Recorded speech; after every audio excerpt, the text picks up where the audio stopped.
Hi friends, ఈరోజు వీడియోలో నేను మీతో మునక్కాయ పులుసు ఎలా తయారు చేసుకోవాలో చూపిస్తానండి. నార్మల్గా మీరు మునక్కాయ టమాటా కూర చేసుకుంటూ ఉంటారు కదా, అలా కాకుండా మునక్కాయ పులుసు చేసుకోండి, టేస్ట్ చాలా బాగుంటుంది. ఈ రెసిపీ కోసం స్టవ్ ఆన్ చేసుకొని పాన్ పెట్టుకోండి. అందులో 2 టేబుల్ స్పూన్ల నూనెను వేసుకోండి.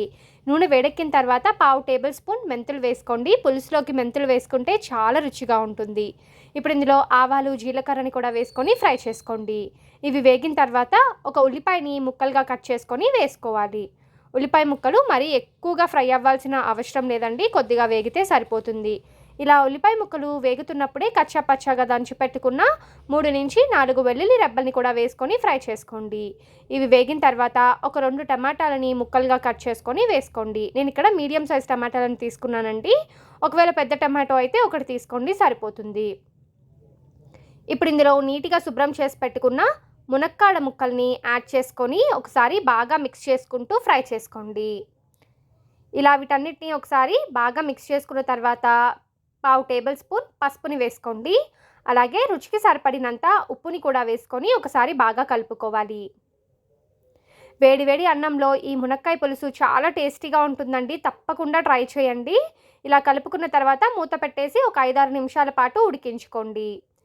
5-6 నిమిషాల తర్వాత మూత తెరిచి చూద్దాం. చూడండి, మనకి టమాటాలు బాగా మెత్తబడ్డాయి. అలాగే మునక్కాయల ముక్కలు కూడా బాగా కుక్ అవుతూ ఉన్నాయి కదా. ఇప్పుడు ఇందులో 1 కప్పు వాటర్ యాడ్ చేసుకొని ఒకసారి బాగా మిక్స్ చేసేసి మూత పెట్టేసి కుక్ చేసుకోవాలి. ఇలా వాటర్ యాడ్ చేసుకోవడం వల్ల మనకి మునక్కాడ ముక్కలు తొందరగా కుక్ అవుతాయి. నేను ఒక 5 నిమిషాల పాటు కుక్ చేసుకున్నానండి. 5 నిమిషాల తర్వాత మూత తెరిచి చూస్తున్నారా, మునక్కాడ ముక్కలైతే బాగా కుక్ అయిపోయాయి. ఇప్పుడు ఇందులో చింతపండు గుజ్జుని యాడ్ చేసుకోవాలి. నేను చిన్న నిమ్మకాయ సైజ్ అంత చింతపండుని తీసుకొని దాంట్లో నుంచి రసాన్ని సపరేట్ చేసుకున్నానండి. ఆ చింతపండు రసాన్ని ఈ మునక్కాడ ముక్కల్లో యాడ్ చేసుకున్నాను. ఇలా యాడ్ చేసుకున్న తర్వాత 1 టేబుల్ స్పూన్ నుంచి 2 టేబుల్ స్పూన్ల వరకు కారం యాడ్ చేసుకోండి. మీ టేస్ట్కి తగ్గట్టు, పులుసు కాబట్టి కారం కొంచెం ఎక్కువే పడుతుంది. అలాగే కొద్దిగా జీలకర్ర పొడి, అలాగే ధనియాల పొడిని కూడా వేసుకోండి. జీలకర్ర పొడి వేసుకుంటే పులుసుకి మంచి ఫ్లేవర్ వస్తుంది. ఇప్పుడు వీటన్నిటిని ఒకసారి బాగా మిక్స్ చేసుకొని టేస్ట్ చూసుకోండి, ఉప్పు కారం సరిపోయిందో లేదో. సరిపోకపోతే మీరు ఈ స్టేజ్లో యాడ్ చేసుకోవచ్చు. చూస్తున్నారు కదండి, నేను 1/2 టేబుల్ స్పూన్ ధనియాల పొడి, అలాగే 1/2 టేబుల్ స్పూన్ జీలకర్ర పొడిని కూడా వేసుకున్నాను. ఇప్పుడు ఒకసారి మిక్స్ చేసేసి మూత పెట్టేసి మంటని మీడియం ఫ్లేమ్లో పెట్టుకొని 7 నుంచి 8 నిమిషాల టైం వరకు కూడా కుక్ చేసుకోవాలి. 7 నిమిషాల తర్వాత మూత తెరిచి చూద్దాం. చూడండి, మనకి పులుసు బాగా మరిగింది, ఆయిల్ కూడా సపరేట్ అవుతుంది కదా.